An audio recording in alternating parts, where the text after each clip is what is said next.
Después del siglo I, a medida que el cristianismo se extendía por el Imperio Romano, surgió la tensión con el judaísmo tras la revuelta judía el año 70 después de Cristo. ¿Qué sucedió ese año?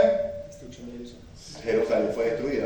Luego en el año 132 al 135 después de Cristo, el imperio impuso fuertes sanciones contra todo lo que pareciera judío.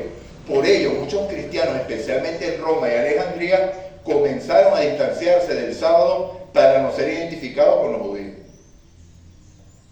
¿Por qué? Fíjense que se ha dicho que va a ser una señal en el tiempo del fin, el sábado.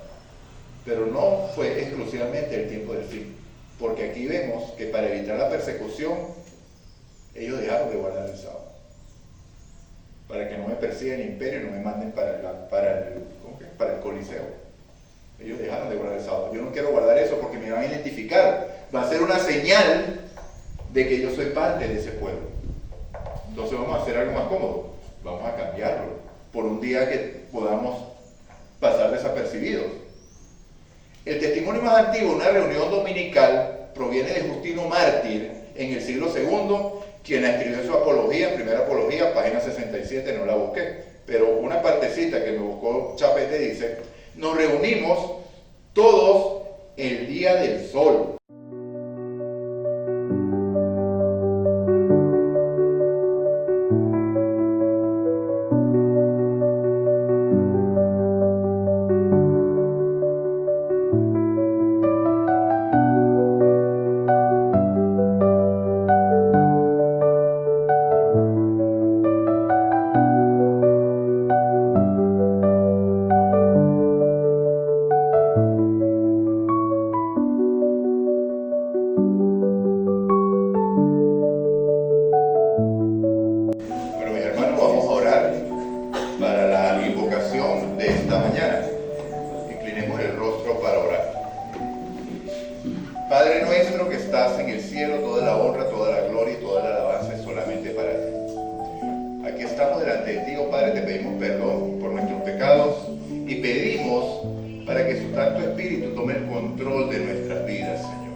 Que recordemos las doctrinas bíblicas fundamentales en nuestro pueblo. ¿Okay? Pero bueno, eso es lo que el Señor puso en mi corazón. Pero también están pasando situaciones proféticas en las cuales debemos estar atentos. Yo creo, porque yo hice esta misma pregunta allá en Emaús, como dicen aquí, salieron corchados en la pregunta, ¿no? Porque nosotros como adventistas nacimos como una iglesia profética, ¿sí o no? ¿Estamos nosotros en la profecía? Gloria a Dios. ¿Okay? Nacimos para un movimiento profético, para anunciar algo específico, que es que la venida del Señor. Tenemos una misión global, que es la misión que tiene toda iglesia, que es la misión principal. Ninguna iglesia existe si no es para predicar el Evangelio. Eso lo tenemos claro, ¿sí? Pero la iglesia adventista tiene un mensaje adicional, tiene un mensaje global y un mensaje específico, que es ¿cuál? El mensaje de los tres ángeles, ¿cierto? Entonces, en ese contexto de los mensajes de los tres ángeles, yo deseo que ustedes, voy a ponerle un ejemplo. Si yo me paro aquí, o me paro en cualquier lugar, ahí en la calle, en un púlpito, en el lugar que esté, y digo: Dios creó al mundo, ¿cierto? Lo creó y nos creó a nosotros, pero luego el pecado entró y como nos hicimos pecadores, nacemos con naturaleza pecaminosa, por tanto necesitamos un Salvador que vino y murió por cada uno de nosotros, ¿sí? Que luego resucitó y prometió volver, y va a volver, ¿ok? Y va a volver. Y no solo eso, sino que hay una promesa que todas aquellas personas que hemos perdido, todos hemos perdido seres queridos, ¿cierto? Deseamos volver a reencontrarnos con ellos. Si yo digo eso en cualquier parte, ¿qué estoy haciendo? ¿Estoy dando un discurso o estoy haciendo qué? ¿Cómo se llama eso? Predicando el Evangelio. ¿Ustedes saben quién es el señor Marco Rubio?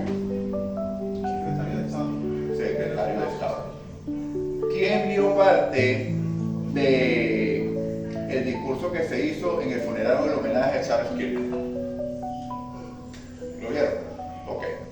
El señor Marco Rubio predicó este sermón que yo les di ayer. ¿Okay? Tal cual, con estas palabras. No hizo citas bíblicas, pero vemos un político, un secretario, un ministro predicando ¿qué? El Evangelio. ¿Cómo podríamos llamar eso? ¿Qué unión hay allí? Es una abominación. Una abominación. La iglesia está.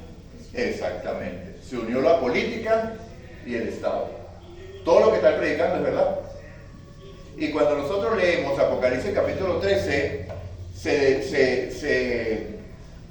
¿cómo diríamos? Se da entrada a una primera bestia que surge del mar, ¿sí? Que iba a someter a los santos y todo aquello que vemos a la par de Daniel 7, ¿no? ¿Quién me puede decir quién es esa primera bestia que surge del mar? Nosotros somos adventistas. Roma. ¿Roma qué? Papal. Roma papal. El papado, ok, excelente. Por eso es que yo sabía que aquí podíamos avanzar. ¿Y quién es esa segunda bestia y cuál es la característica de la segunda bestia que da la Biblia en Apocalipsis 13? Sale de la tierra. Sale de la tierra y ¿cómo habla? Como cordero. Ok, tiene unos cuernos como de, pero ¿cómo habla? Como dragón. Como dragón. Ese mismo día vemos que el señor Marco Rubio, como secretario de Estado, da un discurso, una predicación. ¿Okay? Eso fue mañana son 15 días de que eso sucedió. Eso fue el domingo, bueno, no, habría que recapitular el día, X de septiembre. Hace 2 semanas sucedió eso. Él da un discurso, predica el Evangelio y después se levanta un señor que es el segundo en el ministerio ahora de guerra, creo que es, que se llama Stephen Miller. Y el discurso de él no fue una predicación del Evangelio como tal. ¿Okay? El discurso de él fue un discurso más avasallante, más para afianzar el poder que iba a recibir, vamos a decirle, parte del Evangelio, porque él dice, no nos van a callar, porque él está defendiendo ¿qué? Entre comillas, la obra de Dios, ¿no? No nos van a callar. ¿Por qué? Porque hay opiniones encontradas en que si se debe promover a través del Estado la religión o no, que nosotros sabemos debe ser promovida a través del Estado la religión. No. No. De forma como se ve. Bien. Bonita. Porque ¿a quién no le gusta ver los mandamientos en el salón de clases? Siendo cristiano. A todos nos gusta porque creemos que eso va a elevar, porque va a recordar que hay una norma que Dios enseña, ¿cierto? Pero no es en la escuela donde se debe enseñar eso, amado. Es en el hogar. Es el padre el encargado de enseñarle eso al hijo. ¿Por qué? Porque Dios da libertad de conciencia, libertad de elección. O sea, Dios no somete a nadie. Y en un salón de clase hay gente de diferentes culturas que no tienen por qué ser sometidos a eso. O sea, por eso es que no debe ser dado por ley. Propuesto, claro que sí. Pero no debe ser exigido por ley porque ya sería una ¿qué? Cuando es por ley es ¿qué? Una oposición, una obligación. Exactamente.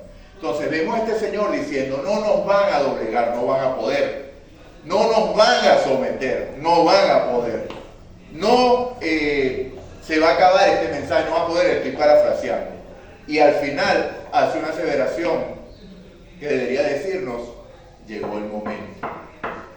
No saben el dragón que han despertado. ¿Sería eso un discurso profético? ¿Qué creen ustedes? Son como si fueran confirmaciones de lo que Apocalipsis 13 dice. Gloria a Dios. Entonces, ese es el momento que estamos enfrentando. Yo dije, bueno, si no me responden, yo sabía que iban a responder, porque ustedes son una iglesia que estudia, es necesario cambiar el sermón para estudiar todo aquello, para estudiar Apocalipsis 13, 14 y todo aquello. Pero, si usted tiene dudas, hermano, pida ayuda. O sea, sobre esto, y está Pedrito, que Pedrito es, para la gloria de Dios, ha estudiado estos temas y puede orientarnos en estos temas, porque es algo que nosotros debemos conocer. Es vergonzoso, de verdad que es vergonzoso, ver pastores evangélicos predicándonos a nosotros adventistas. Hay un pastor por allí conocido en las redes que hizo una semana, es el evangélico, pero hizo una semana para nosotros adventistas. Y nos dice, nacimos de una iglesia profética, una iglesia muda. ¿Por qué? Porque dice, no estamos predicando lo que se nos ordenó. Se nos ordenó predicar el mensaje de los 3 ángeles, y el mensaje de los 3 ángeles no se está predicando de los púlpitos. Mucha gente ni lo conoce. ¿Quién me puede decir aquí que no sea Pedrito el mensaje de los tres ángeles de memoria? Apocalipsis 14:6 comienza diciendo: vi volar por medio del cielo a otro ángel que tenía el evangelio eterno para predicarlo a toda nación, tribu, lengua y pueblo, diciendo a gran voz: temed a Dios y darle gloria, porque la hora de su juicio ha llegado. Y adorad a aquel que hizo el cielo y la tierra, el mar y la fuente y las aguas. Gloria a Dios. Luego vi otro ángel. Gloria a Dios, Sí, mi mamá. uno llega hasta ahí. Ha caído Babilonia, la gran ciudad, porque ha hecho beber a todas las naciones el vino de la ira de Dios. Y todo el mercado. Ahí va, ahí va. Allá, Ok. Y un tercer ángel lo siguió diciendo: si alguno adora a la bestia, a su imagen, y recibe la marca en su frente o en su mano, él también beberá el vino de la ira de Dios, que ha sido vaciado puro en el cáliz de su ira. Entonces, mis hermanos, si no se lo saben, no es que esto nos va a salvar. No. Pero esto va a saber y le va a definir a usted su misión. ¿Por qué? ¿Qué es lo que hace el mensaje de los tres ángeles? Prepara el camino para la venida del Señor. La gente tiene que entender que el juicio ya empezó. Cristo está a las puertas. La venida de Cristo no está cerca. La venida de Cristo no está pronta. La venida de Cristo es inminente. En cualquier momento todo sucede, porque las cosas suceden rápido. Fíjense lo que desató el asesinato de este muchacho. O sea, todo se aceleró. Entonces, todo va a suceder. Y nosotros ya se nos dio una probadita cuando el COVID, porque cuando se da la orden de la restricción de salidas, ¿en cuánto tiempo avanzó esa orden? Tardó meses, tardó años. Rapidito. Eso fue, no salgan y no salgan. Empezó allá, aquí, y cuando nos vimos estábamos encerrados en nuestras casas. Entonces, eso va a ser así, hermanos. Y además, Dios dice en su palabra que si aquellos tiempos no fueran acortados, ¿quién sería salvo? Porque son tiempos muy duros. ¿Ok? Si los valdenses fueron perseguidos y fueron destruidos en un mundo que no había la manera de conseguir a alguien, ahora imagínense ustedes que con los satélites apuntándonos, que en cualquier lugar que pasemos hay un reconocimiento facial, porque nadie se engaña, todo el mundo está registrado en ese sistema, todo el mundo está registrado. ¿Okay? Entonces todos saben dónde estamos, conocen nuestros gustos, conocen todo. Entonces, bueno, mis hermanos, con esta introducción que no tiene que ver con el tema, vamos a avanzar. Entonces, ¿qué dice Génesis 2, 1 al 3? ¿Alguien que lo lea, por favor? Génesis 2, versículos 1 al 3. Génesis capítulo 2, versículos 1 al 3. Dice: fueron pues acabados los cielos y la tierra y todo lo que hay en ellos. El séptimo día concluyó Dios la obra que hizo y reposó el séptimo día de todo cuanto había hecho. Entonces bendijo Dios el séptimo día y lo santificó, porque en él reposó de toda la obra que había hecho en la creación. Gloria a Dios. Entonces, ¿qué vemos aquí? Una institución, ¿cierto? ¿Qué se instituyó primero? En Génesis 1:28, el matrimonio. Y luego se está instituyendo ¿qué? El sábado. Como un reposo, como un descanso en Dios. ¿Ok? Y le da dos elementos importantísimos a este día. ¿Fue qué? Bendecido y fue santificado. Entonces, ¿el séptimo día igual a los otros 6? No. Es un día bendecido y santificado, algo que no gozan los otros 6 días de la semana. Son días que fueron creados por Dios, claro que sí. Dios está en ellos porque el primer día dijo: créase la luz, y se hizo la luz. El segundo día se paró, el tercer día hizo la tierra, todo esto. Pero en el último día, el séptimo día, reposó, lo bendijo y lo santificó. O sea que no es un día ordinario, no es un día común, es un día bendecido y santificado por Dios. Hace años yo leí un libro que decía: esto es como si fuera así. Tú tienes 7 vasos y cada día te tomas uno. El día 1 te tomas un vaso de agua, el día 2 un vaso de agua, 3, 4, así llegas hasta el 6, un vasito de agua, que es saludable, ¿sí o no? Pero cuando te tomas un jugo de naranja, ¿qué contiene el jugo de naranja? Que lo diga el doctor. ¿Vitamina qué? C. ¿Que te ayuda a qué? A aumentar las defensas, ¿cierto? Tiene mucho azúcar. Ok, bueno, el jugo tiene mucho azúcar, sí. Pero tiene un componente distinto a lo que tenían los otros 6 días. ¿Ok? Entonces, así debemos entenderlo, debemos pensarlo. Mis hermanos, cuando ustedes leyeron ese versículo por primera vez, ¿qué pensaron? Por primera, acuérdense, haga memoria, si hace muchos años, porque yo voy a dar mi testimonio aquí también. Por lo menos uno que me diga, cuando lo leyó por primera vez, lo pasó por alto, no le paró, ¿Qué pensó cuando leyó eso? Porque a mí me impactó, a mí. ¿Ya? Entonces, bueno, dado que no, vamos a avanzar. Bueno, en el caso mío, a mí me habían invitado a una iglesia adventista. Yo ni sabía con qué se comía eso. Dios me estuvo buscando a mí desde muy temprana edad, porque cuando yo era adolescente, un primo se bautizó en una iglesia pentecostal y él nos invitó a toda la familia de la iglesia y incluso me bauticé, pero yo no sabía ni siquiera qué hacía. Ya en ese tiempo yo era dado a la bebida de adolescente y yo recuerdo que yo me tiraba mis rumbitas los sábados y iba el domingo a la iglesia como un dragón, con ese aliento, alcohol, etílico, todo eso. Nunca entendía que hablaba el pastor, pero aún así decidí bautizarme. Recuerdo que salí del bautismo y decía que se acabe esto rápido porque había un concierto de rock al cual ir. Salí del bautismo en un concierto de rock. O sea, no entendía, estaba ebrio del vino de Babilonia. Entonces, pero ahora yo veo una retrospectiva y veo que Dios estaba buscándome desde siempre. Bueno, siempre nos busca, ¿no? Pero de manera especial. Pasé mucho tiempo, empiezan los cuestionamientos. Dios, si tú quieres que se estén adorando, ¿por qué dejaste a Satanás? ¿Por qué no lo destruiste? Empieza uno a vivir la vida del mundo, que sabemos cómo es la vida del mundo, ¿cierto? Una vida de exceso, una vida de... No todo, pero estoy hablando del caso mío.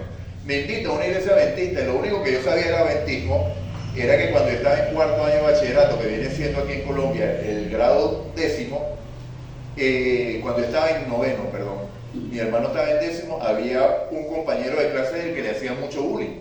Allá en Venezuela se llamaba chalequeo. ¿Por qué? Porque él era distinto. Todo el tiempo le estaban diciendo porque el muchacho salía bien en clase, porque el muchacho no se manifestaba en las bromas que hacía el común del grupo, todo así, no se involucraba directamente, sino que era un muchacho distinto y todo el tiempo era objeto de bullying. ¿Por qué? Porque el muchacho era adventista. Luego el muchacho estudió medicina, hoy día es un doctor reconocido allá en Venezuela. Y bueno, pero después ahora yo supe después por qué él era distinto. ¿Ok? Y le doy la gloria a Dios. Porque él, a pesar de toda la presión social que tenía de parte de nosotros, él se mantuvo firme en su fe. Nunca participó de las cosas. Muchas veces seguro que se entristeció, porque ¿a quién le gusta que le haga bullying? A nadie. Pero él se mantuvo. Y eso es lo que yo conocía de los adventistas. También había un jugador, un pitcher del equipo que a mí me gustaba allá en Venezuela, que también sabía que era adventista, pero él no sabía que era eso. Entonces, cuando llego a una iglesia por primera vez, me llaman a una iglesia grande, me meten en un salón, no, véngase para acá que primera vez, usted tiene que escuchar esto.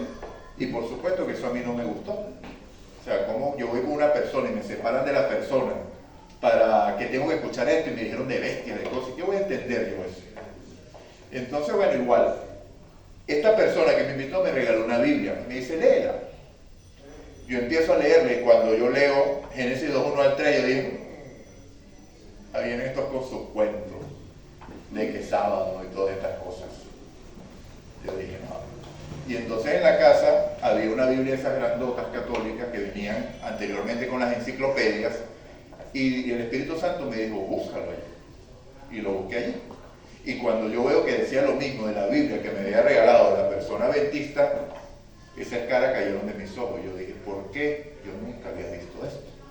Y a partir de allí quedé cautivado con la palabra de Dios. O sea, quiere decir que Dios usó estos versículos, Génesis 1 al 3, para traerme a Él. O sea, esto fue lo que despertó mi fe, mi celo, empezar a caminar en los caminos de Dios. Entonces, bueno, ese es mi testimonio, no sé si cada uno de ustedes. Entonces, bueno, cuando nosotros vemos con respecto al sábado, hay más de 100 referencias en toda la Biblia con respecto al sábado.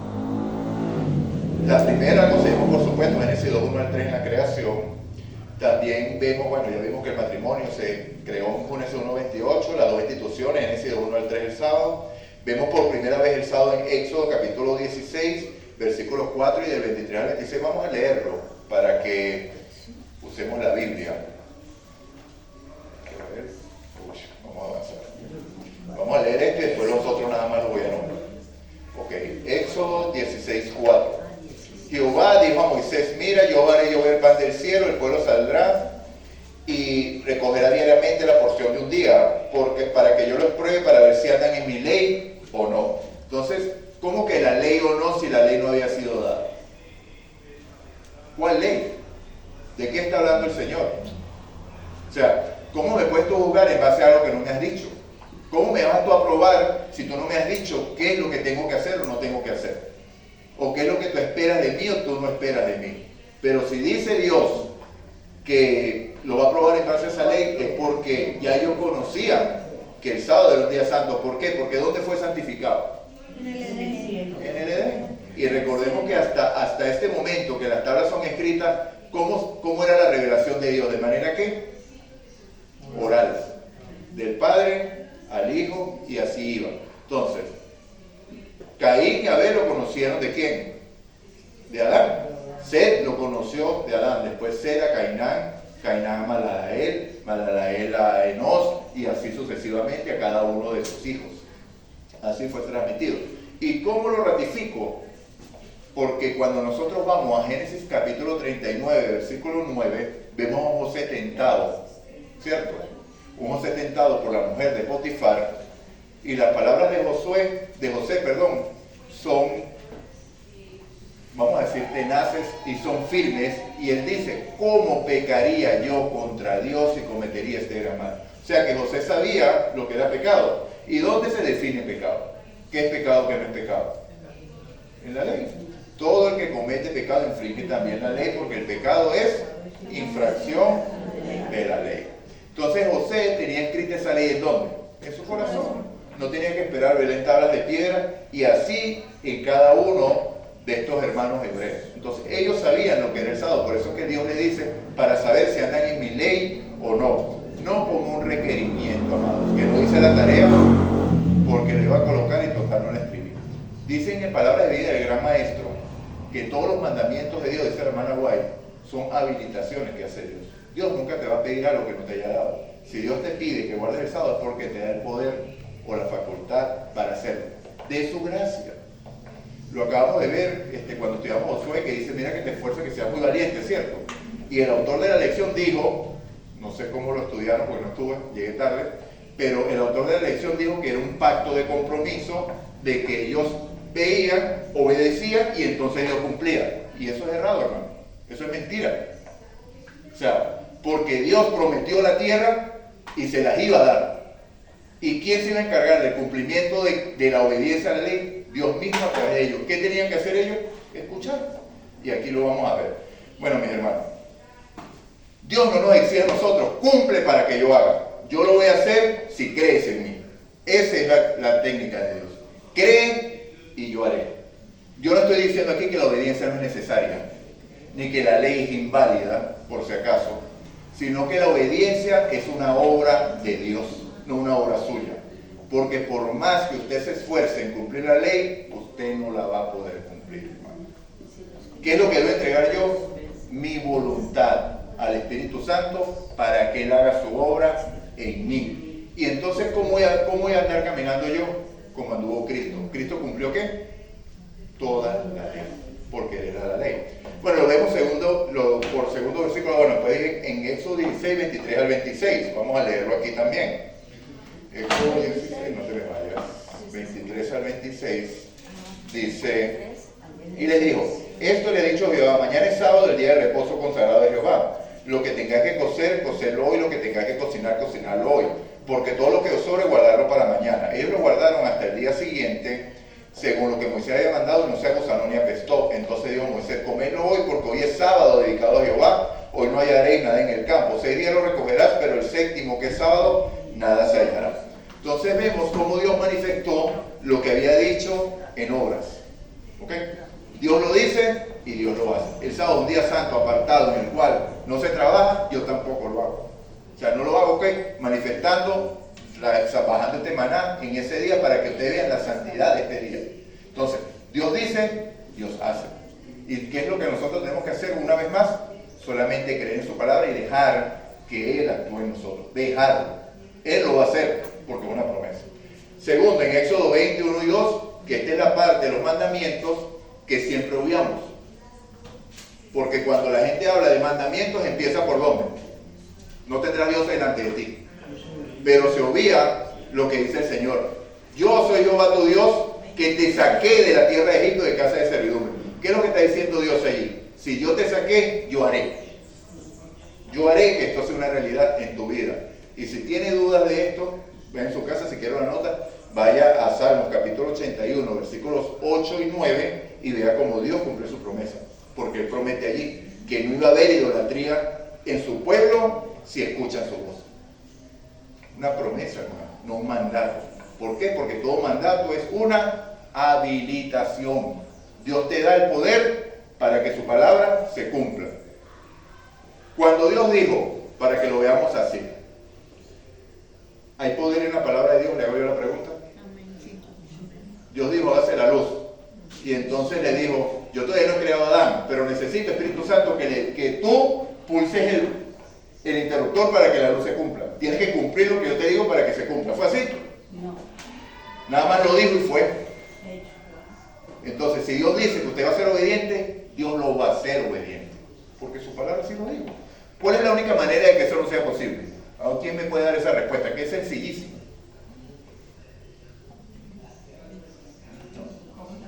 Si no le creo a su palabra. Eso es lo único que me separa de que las promesas de Dios se cumplan. Todas las promesas del Señor Jesús son apoyo poderoso de mi fe, si las creo. Porque si no las creo, eso no tiene ningún poder en mí, ni ningún valor para mí. ¿Ok? Sigamos. Entonces, toda potestad me ha sido dada. De ahí vamos a Éxodo 8 al 11, se lo conocemos de memoria. A Éxodo 20, 8 al 11, lo conocemos de memoria. Pero entonces vamos a la parte que les estoy explicando. En Éxodo capítulo 19, versículos 4 y 6, Dios llamó a su pueblo, que esto es algo que yo incluyo muchas veces en las prédicas, porque es algo que nosotros debemos tener bien claro. Porque, ¿quién sacó de Egipto al pueblo? Dios. ¿Podía el pueblo haberse armado y haber salido de Egipto? No. Imposible, ¿cierto? O sea, que no era por obra, siempre fue por gracia. Porque Dios tuvo que hacer grandes prodigios y milagros para que el pueblo saliera. Entonces Dios les dice en Éxodo capítulo 19, versículo 4, ustedes vieron lo que hice con los egipcios y cómo os tomé, cómo los traje ustedes, grupo de David, sobre alas de águila, y los he traído ¿a dónde? A mí. Dios le había dado una promesa, lo iba a llevar ¿a dónde? A la tierra que fluye leche y miel. Pero ¿qué era necesario primero? ¿Llevarlos a dónde? ¿Presentarles a quién? A mí, dice el Señor, los he traído a mí. ¿Dónde se iba a manifestar Dios? En el monte Sinaí. ¿Por qué? Porque se cumple lo que Dios le dijo a Moisés. Cuando Moisés tuvo el encuentro con Moisés en la zarza, le dije, y esto te será por señal que aquí me encontraré con este pueblo. Y cumplió su promesa. ¿Por qué? Porque Moisés se puso en acción a pesar de las excusas, creyó a Dios. Entonces, yo los he traído a mí. Ahora aquí viene la clave, hermano. Versículo 5. Ahora pues, si das oído a mi voz y guardaréis mi pacto, vosotros seréis especial tesoro sobre todos los pueblos, porque mía es toda la tierra. Versículo 6. Vosotros me seréis un reino de sacerdotes y gente santa, y estas son las palabras que dirán a los hijos de Israel. Entonces, Dios le dice, oigan mi voz y guarden mi pacto. ¿Cuál es el primer y gran mandamiento que le preguntó Jesús al escriba? ¿Qué dijo? ¿Cómo le dará la vida eterna? Jesús le preguntó, ¿y cuál es el primer mandamiento, el principal? Yo le dije, amarás al Señor tu Dios con toda tu mente, tu fuerza. Pero ¿cómo empieza eso? Empieza diciendo, en hebreo, Shema Israel, Adonai Elohenu, Adonai Echad. Oye Israel, oye, Shema, oye. Y aquí lo que dice es Shema, escucha. Él no dijo hagan. ¿Okay? Oigan mi voz. Porque la voz de Dios es la que dijo, hágase la luz, ¿y qué pasó? Se hizo la luz. ¿Ok? Entonces, oye Israel, y bueno, eso lo vemos lo vemos en Deuteronomio capítulo 6, versículo 4 a 6, por tiempo no lo vamos a leer, pero lamentablemente el pueblo tuvo esta respuesta. ¿Por qué? Porque ¿qué era ese pueblo? ¿De dónde salió? De una tierra de esclavitud, eran esclavos, y entonces ellos pensaban que para poder obtener las cosas tenían que ¿qué? Trabajar. Porque si no, ¿qué venía para las espaldas? Látigo.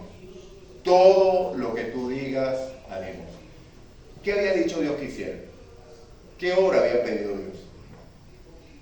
Hasta allí. Yo los saqué sobre alas de águila. Yo los traje a mí. Yo les di el maná. Yo les di el agua de la roca. Yo les sané el agua. Yo los traje. Yo les abrí el mar rojo. Lo único que había dicho Dios era por allá, en Éxodo creo que capítulo 14, avance. Eso es lo único que había dicho Dios, avance. Entonces Dios le dice, oye, y ellos respondieron, todo lo que tú digas haremos. Esa es la parte triste y el establecimiento de lo que se llama como el antiguo pacto. ¿Y por qué yo insisto en esto, hermanos? Porque todo el que crea que tiene que obedecer para tener la promesa de Dios, le tengo una noticia. Usted no es heredero de la promesa. Porque el hijo de la esclava no heredará con el hijo de la libre. Y si no me lo cree a mí, léalo en Gálatas capítulo 4, versículo 21 al 31, que se hace la relación entre Sara y Agar. ¿Okay? El que obedece no se le cuenta como gracia, sino como salario. ¿Qué le dijo el hijo mayor en la historia del hijo pródigo? ¿Qué dijo el hijo mayor? Tanto tiempo estoy yo contigo, ni un cabrito me da para compartir con mis hermanos. Yo siempre hago lo que tú dices. Yo me merezco ese cabrito, más que él, hijo, para él has matado el becerro gordo. Entonces, cuando nosotros creemos que todo esto depende de mí, de mi obediencia, sí depende de una obediencia, pero no la mía, entonces yo le voy a decir a Dios, yo te obedezco, la salvación me la merezco, dámela. Porque yo actué, yo la gané. Eso es imposible, hermano. Si usted no lo ha visto desde ese punto de vista, analice. ¿Qué iba a decir, Pedro? Que la trate, No, precisamente lo que acaba de decir era por el pronto si había alguna confusión con eso, porque pues cuando tú dijiste que no es por la obediencia, entonces se podía malinterpretar como que la obediencia no tiene ningún lugar ahí. Pero lo que quería decir es que la obediencia es parte de la promesa. O sea, el pacto de Dios es una promesa que Dios nos da, en la cual Él se compromete a cumplirla a través de su poder. Entonces, lo que nosotros tenemos que hacer es creer y Él va a obrar en nosotros el querer y el hacer por su buena voluntad. O sea, la obediencia va a manifestar en nosotros como un cumplimiento de su poder en nosotros, más no como una obediencia legalista basada en nuestra debilidad humana, en nuestra naturaleza pecaminosa. O sea, sería una obediencia por amar a Dios. Si amo a Dios, sería como un resultado de que como yo lo amo, le obedezco. Dios pero te va a capacitar y va a producir en ti el fruto que Él requiere. En cambio, cuando yo obedezco por mis propias fuerzas, pues yo estoy utilizando exactamente mis propios medios que no son nada, son, como dice la Biblia, trapos de inmundicia, son trapos de inmundicia. Entonces, eso no es lo que Dios quiere. Amén. Quiere dependencia. Y ahí está la clave del éxito de Josué. Depender de Dios para que la tierra fuera dada. Porque cuando estudiamos esta mañana vimos que Dios le dijo a Josué, ya te he dado la tierra. Y estaban del otro lado del Jordán todavía. ¿Sí?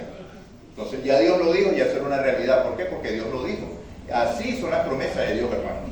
Miren, en el tiempo del fin ya, Dios ha dicho, he aquí la paciencia de los santos, los que guardan los mandamientos de Dios y tienen la fe de Jesús.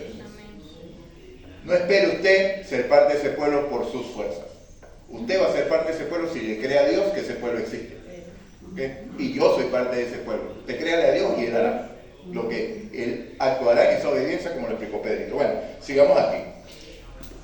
Bueno, entonces el pueblo respondió, todo lo que tú digas haremos, se estableció el antiguo pacto. Y hicieron a Moisés mediador, porque cuando leemos el versículo 19 del capítulo 20, entonces le dicen, no hable Dios con nosotros. Dios quería que ellos lo escucharan individualmente. Qué privilegio, hermanos. ¿Ustedes han escuchado la voz de Dios? Sí, claro. Yo he escuchado la voz de Dios.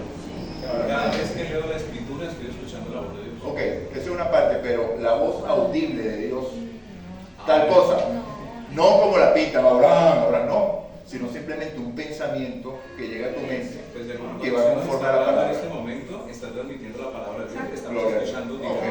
Bueno, amén. Pero así. Entonces, ¿qué privilegio tuvo Israel de escuchar a Dios decir sus mandamientos? Pero le dijeron, no, Señor, Moisés, habla tú con él. Yo no lo quiero oír, para que yo no muera. Entonces, Moisés tenía una misión, ¿era el qué? El libertador. Pero en ese momento convirtieron ellos a Moisés en su intercesor. Ellos, entonces vemos que Dios se va adaptando a cómo su pueblo responde. Parece ilógico, porque Dios es soberano. Dios es soberano porque Dios estableció un plan. Desde antes de la fundación del mundo, que por medio de Cristo íbamos a ser salvos. Pero Él no te obliga a creerlo. Entonces, de acuerdo a cómo el pueblo vaya respondiendo, así va avanzando Dios en su plan, porque su plan se va a cumplir de una u otra otra manera. ¿Por qué? Por amor a nosotros. Y con respecto a lo que dijiste, Andrea, de que si me amáis guardar los mandamientos, mi hermano, aquí hay algo que nosotros debemos tener claro. Porque ese es un versículo que se usa con mucho legalismo y es un versículo que nosotros como iglesia hemos escuchado toda la vida.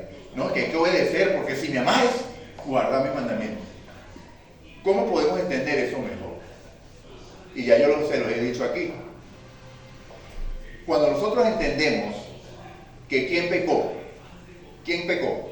Nosotros. Yo, ¿cierto? Yo. No diga nosotros, no diga que el mundo, no. Vamos a llevar eso a la parte personal. Y acuérdese todo lo que usted ha hecho. Acuérdese. El Espíritu Santo. Yo pequé. ¿Cuántos pecados cometió Cristo? Ninguno. Ok.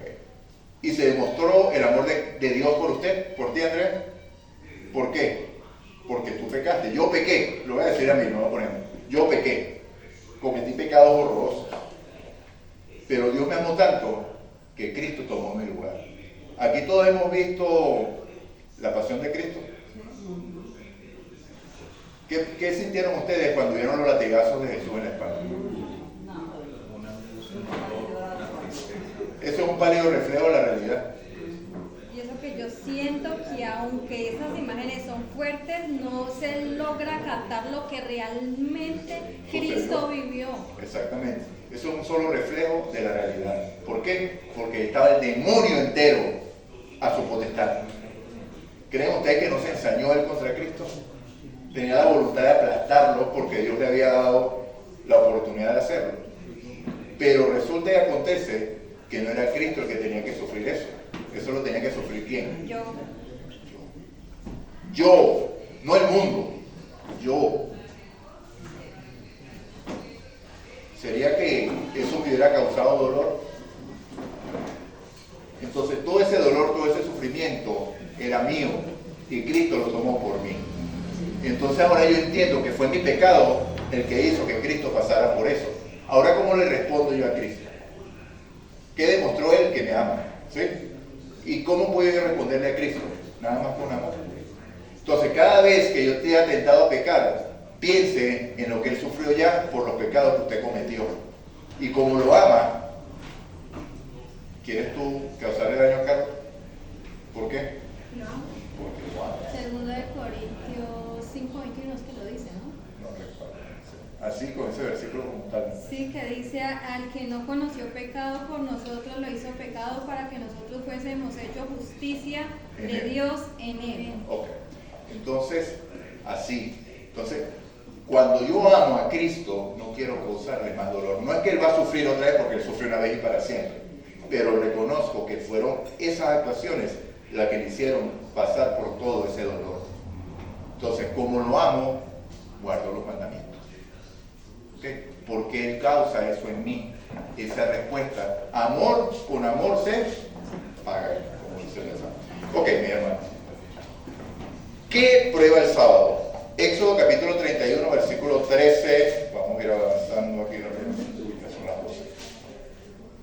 Capítulo 13. Tú hablarás a los hijos de Israel y les dirás: en verdad vosotros guardaréis mi sábado, porque es una señal entre mí y vosotros por vuestras generaciones, para que sepáis que yo soy Jehová que os ¿qué? Que os santifico. ¿Okay? Lo que estábamos diciendo, que la obediencia de Dios, que la santificación, ese proceso que nos hace obedientes a Dios. Eso lo hace Dios, y el sábado es una señal visible de que eres parte de ese pueblo. Una señal. Lo vemos ratificado, segundo testigo, Ezequiel capítulo 20, versículo 12, Ezequiel capítulo 20, versículo 20. Es señal entre mí y su pueblo para que vean que soy yo. ¿Quién es yo? Dios, quien lo santifica, no ustedes a ustedes mismos. Yo lo santifico, y si guardas el sábado, una señal que te estás dejando conducir por mí. O sea que el Espíritu Santo está trabajando en ti, que no está rechazando ese día que yo bendije y santifiqué. ¿Cuándo? En el Génesis. O sea, si tú estás abierto a aceptar el sábado como un día bendito, estás abierto a aceptar la obra que el Espíritu Santo está haciendo en ti. Si tú cierras esa oportunidad, que el Espíritu Santo no está actuando en ti, gente que se engaña, que dice el sábado ya fue abolido. Mi hermano, ahí está actuando otro espíritu, no es el Espíritu de Dios. Porque la señal de que Dios es el que santifica es que Él, lo acabamos de leer, el sábado. Es la señal.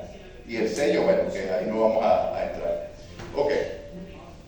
Ahora, ¿cómo es que Dios santifica? Vamos nuevamente ahí, ahora sí vamos a Ezequiel 36. ¿Cómo Dios santifica? Es una obra de Dios, amado, completa, de principio a fin. Ezequiel 36, versículos 25 al 27. Yo les recomiendo leerlo desde el 20, pero vamos a ver por tiempo del 25 al 27.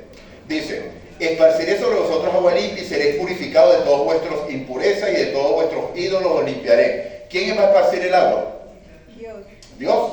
Esparciré sobre vosotros agua limpia. Pondré dentro de vosotros mi espíritu y haré que versículo 26. Os daré un corazón nuevo y pondré un espíritu nuevo dentro de vosotros. Quitaré el corazón de piedra que dice todo lo que tú digas haremos y os daré un corazón de carne. Y pondré entre vosotros mi espíritu y haré que andéis en mis estatutos, que guardéis mis preceptos y los pongáis por obra. Aquí está la obediencia que necesitamos, la que dijo Pedrito.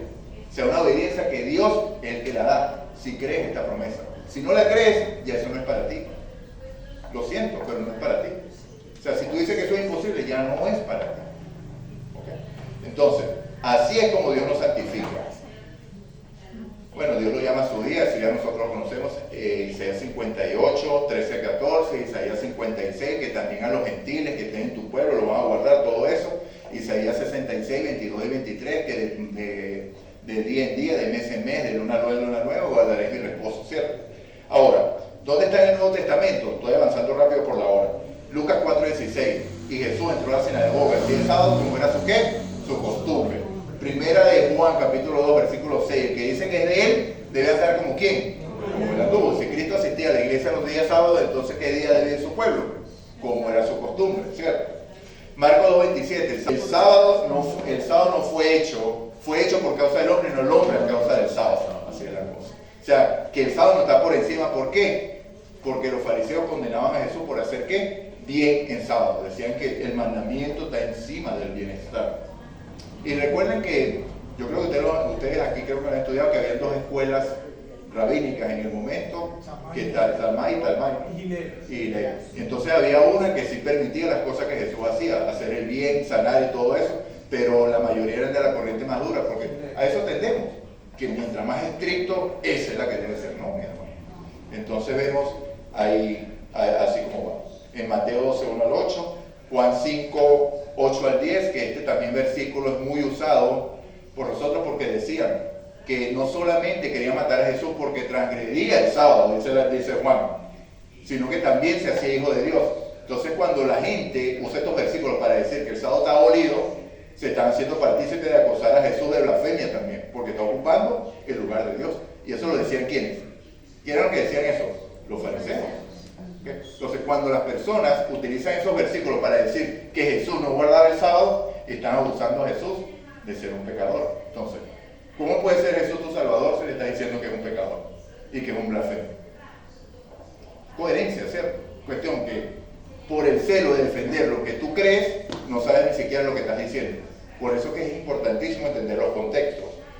Lucas 23:56, después de la crucifixión, las mujeres fueron al sepulcro el primer día para ungir el cuerpo del Señor. Hechos 13:42, ahora aquí vamos a ver las pruebas de que los discípulos continuaron guardando el sábado. Entonces, si lo vamos a leer, vamos a Hechos capítulo 13, versículo 42, porque la conclusión es donde le quiero llegar rápido. Porque yo sé que todos ustedes han escuchado esto, y yo no me caracterizo por dar leche espiritual, ¿cierto? O sea, esto es lechita espiritual, pero es necesario que vayamos a esto. Entonces, Hechos capítulo 13, versículo 42, cuando salieron ellos a la sinagoga de los judíos, los gentiles les rogaron que el siguiente sábado les hablaran de estas cosas. Fíjense que muchos dicen que Pablo iba a las sinagogas porque iba primero a los judíos y por eso que iba los sábados. Pero vemos que en la sinagoga había judíos, había también ¿quiénes? Gentiles. Entonces los gentiles ya sabían que había un día especial de Dios. Entonces por eso cuando nosotros vamos a Hechos capítulo 15 vemos por qué no se nombra el sábado en ese concilio. Porque eso era un asunto que había que discutir porque eso estaba claro. Muchos dicen, no, que ahí no se habló. Lo único que se mandó fue absténganse de sangre, de ahogado, de fornicación y de idolatría. Esos son los únicos mandamientos que tienen los gentiles. Por favor. Por favor. Ok, entonces vemos. Versículo 44, versículo 48, este mismo capítulo dice: El siguiente sábado se juntó casi toda la ciudad para oír la palabra de Dios. Versículo 48. Los gentiles oyendo esto se regocijaban y glorificaban la palabra del Señor y creyeron todos los que estaban ordenados para vida eterna. Gloria a Dios. Ahora, vamos a Hechos capítulo 16, versículo 13. Aquí Pablo no fue a una sinagoga. Dice, estaba en Filipo. Un sábado salimos afuera de la puerta junto al río donde solía hacerse la oración y nos sentamos y hablamos a las mujeres que se habían reunido. Lidia. ¿Lidia era judía?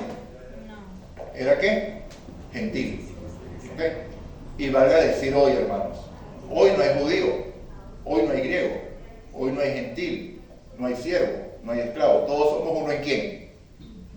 Entonces, cuando usted escuche que digan, no, nosotros no tenemos que guardar el sábado porque era para los judíos, nosotros somos gentiles, error.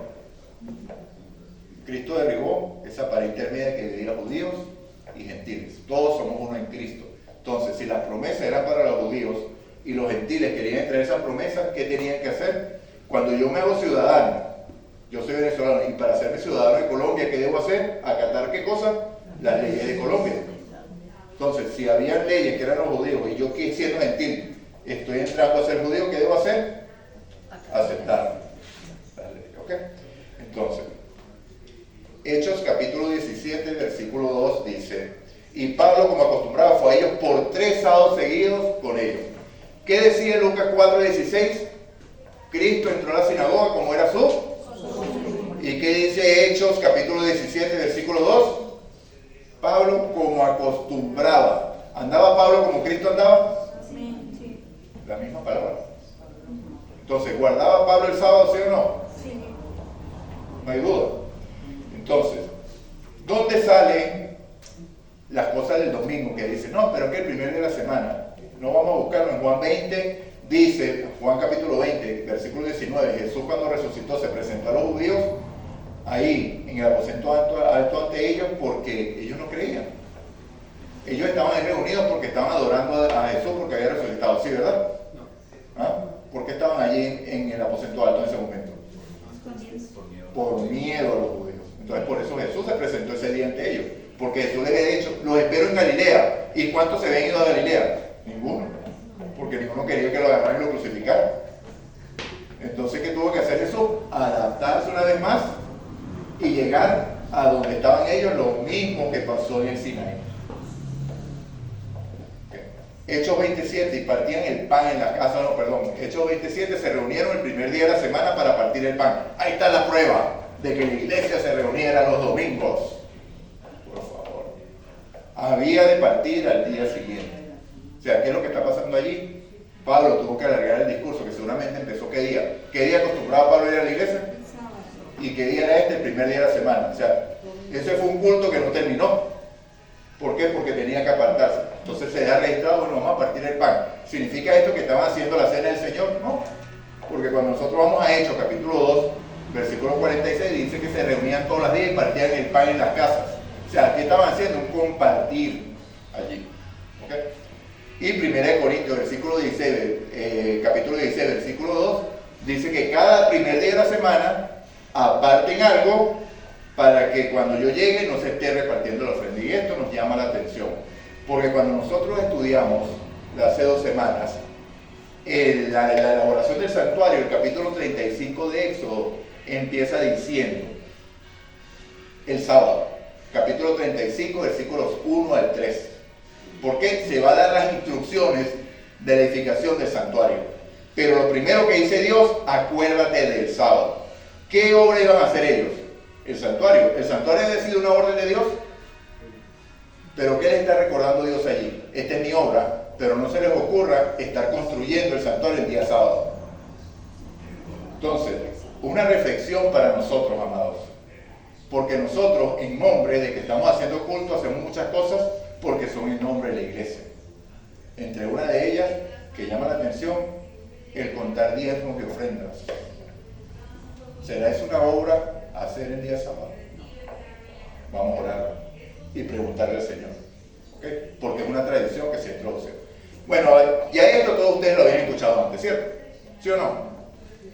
Una predicación de sábado normal y corriente que podría ser cualquier adventista.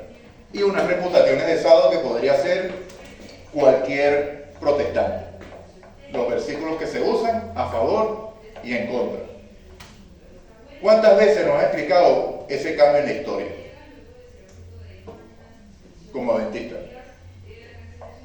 Porque en eso se afianzan para decir que el sábado está abolido. Porque los padres de la iglesia, ¿qué hicieron? La iglesia se reunía ¿cuándo? El domingo, por la resurrección. ¿Sí? Entonces, yo busqué, esto no fue un estudio profundo que hice, porque yo les confieso, yo no he leído los libros Padres de la Iglesia de Agustín, yo no leo nada de eso. Yo leo la Biblia y algunos libros de la hermana White, pero ahorita tenemos una herramienta muy útil, que es ChatGPT, todas esas cosas. Usted le hace cualquier pregunta y se la responde de manera rápida, lo que tiene que hacer la pregunta de manera correcta. Entonces yo le pregunté, ¿cómo fue el cambio del sábado al domingo? Dame un estudio teológico e histórico profundo. Entonces miren lo que ella respondió. El sábado fue instituido por Dios en la creación, ante la existencia del pecado o del pueblo de Israel. Y dice los versículos que dijimos aquí, Génesis 2, 1 al 3, me dijo. Fue confirmado en el Sinaí como cuarto mandamiento, Éxodo 20, 8 al 11, y presentado como señal perpetua, Ezequiel capítulo 20, 12 al 20. Lo mismo que nosotros estudiamos, lo estudió ChatGPT. ¿Ok?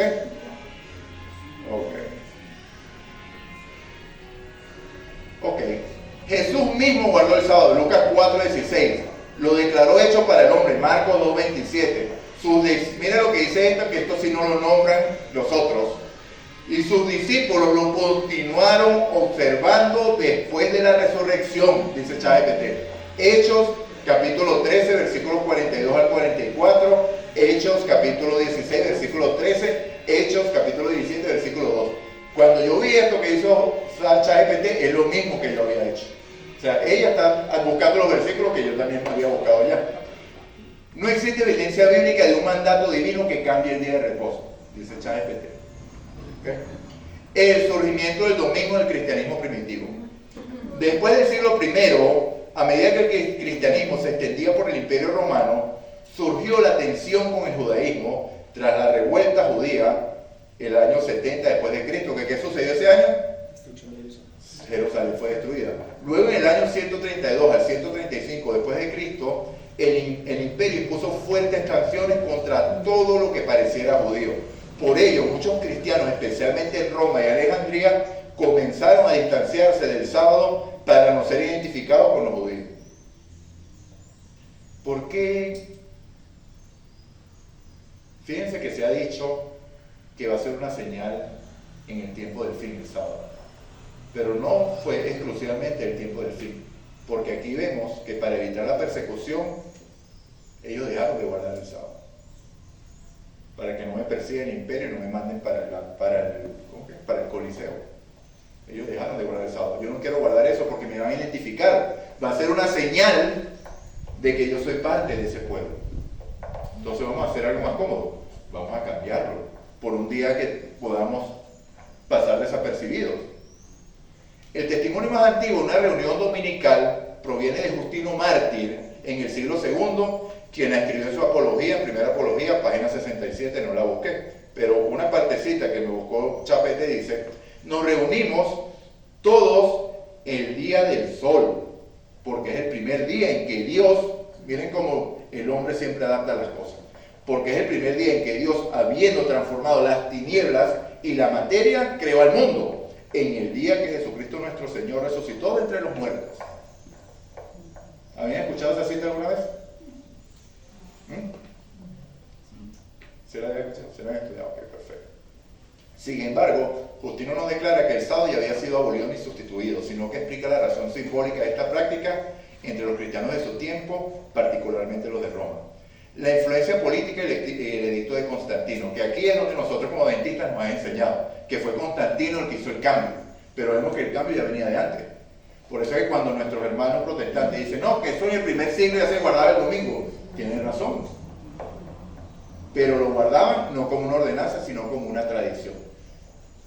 ¿Qué tradiciones vemos que fueron instituidas en la Biblia? Cuando nosotros leemos el libro de Esther, vemos que cuando el pueblo de Israel triunfó sobre los que querían someterlos por el decreto de Amán, se hizo una fiesta, el Purim, creo que se llama, el Purim, y lo hicieron como estatuto perpetuo en todas las generaciones. Yo creo que eso se celebra hasta hoy, una fiesta nacional. Entonces vemos cómo la tradición se impuso sobre lo que dice la palabra. Fue algo que se instituyó, está en la Biblia, pero no es mandato de Dios, ni es instituido por Dios, es instituido por el hombre, ¿okay? Como un recordatorio. Y entonces esta gente hizo lo mismo. El paso decisivo vino con el edicto de Constantino en el año 321 y dice, el primer decreto civil que ordenó el descanso dominical, que todos los jueces habitantes de la ciudad de los oficios descansen en el venerable día del sol, dijo. Este decreto no fue de naturaleza cristiana, sino sincretista, ya que Constantino buscaba unir el culto solar pagano con el cristianismo. El domingo fue promovido como día común de descanso y de adoración en el imperio diverso. Los concilios y la institucionalización eclesiástica, cuarto punto. El concilio de la Odisea. Alrededor del año 364 después de Cristo, en su canon 29 se estableció: los cristianos no deben judaizar descansando en sábado, sino que deben trabajar en ese día, más deben honrar el día del Señor, y si es posible descansar entonces como cristianos, el domingo, están hablando de ellos. Este canon marca oficialmente el abandono eclesiástico del sábado bíblico y la institucionalización del domingo como día de culto obligatorio. Los padres de la iglesia y su enseñanza, punto número 5. Los escritos de los llamados padres de la iglesia muestran cómo el cambio fue progresivo y no bíblico, influido por el contexto cultural y teológico romano. Ignacio de Antioquía, aproximadamente el 110 después de Cristo, en su carta a los Magnesios, en su novena carta a los Magnesios, menciona que los cristianos viven según el día del Señor, pero su texto original es debatido. Algunos manuscritos señalan expresiones posteriores, no hay evidencia de un mandato de abolir el sábado. Tertuliano, siglo III, reconoce la costumbre dominical, pero advierte que no proviene de una orden de Cristo. Otros piensan que la observancia del día del sol se deriva de una antigua religión pagana y no de una ordenanza divina. De Corona, Milti, capítulo 3. Orígenes, en el siglo III, dice, escribe que el domingo es un símbolo de la nueva creación, como lo dijo Francisco I, Mario Bergoglio, ¿no? En la nueva creación, en su encíclica Laudato Si. Pero admite que los antiguos observaban el sábado porque el mandamiento fue dado por Dios. Agustín de Hipona, siglos 4 y 5, ya vamos a terminar. Sostiene que el sábado fue figura del descanso eterno y que los cristianos guardan el domingo por tradición eclesiástica. Estas declaraciones muestran que la autoridad para cambiar el día no vino de la escritura, sino de la tradición de la iglesia. El reconocimiento católico del cambio. A lo largo de los siglos, los teólogos católicos han reconocido abiertamente que el cambio fue hecho por la iglesia, no por Cristo ni los apóstoles. La iglesia, por la autoridad de Jesucristo, transfirió la solemnidad del sábado al domingo. En la iglesia católica el cambio de observancia fue del sábado al domingo, lo dicen los católicos abiertamente. Entonces, mis hermanos, para no alargarlo más, nosotros guardamos el sábado como día del Señor porque es una señal de que el Espíritu Santo está viviendo en nuestros corazones y reconocemos ese día como un día santificado y bendecido. Si yo le pregunto a alguien aquí ahorita, ¿por qué está usted aquí? ¿Qué me podría responder?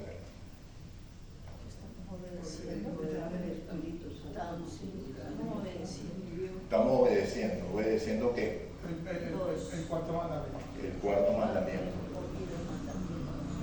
Entonces, el estar aquí en sábado se convertiría en una obra. Si nosotros estamos obedeciendo una obra que estoy realizando yo. Entonces eso me pone automáticamente en el antiguo pacto. ¿Okay? Estamos aquí, mis hermanos. La respuesta es porque Dios nos trajo.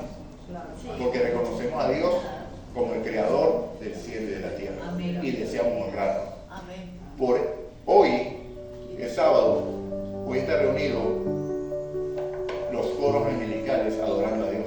¿Y cómo lo digo y cómo lo afirmo? Porque cuando yo leo el libro de Apocalipsis, capítulo 4, versículo 11, los seres vivientes, los ancianos, echan sus coronas allí y dicen: Santo, Santo, Santo, eres y eres merecedor de la gloria, el poder, la gloria y la alabanza, porque tú creaste todas las cosas, por tu voluntad existen y fueron creadas.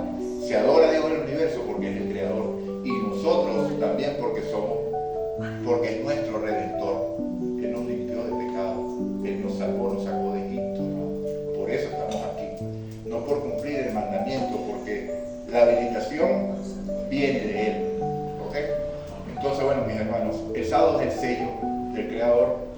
porque está en el centro de la leche.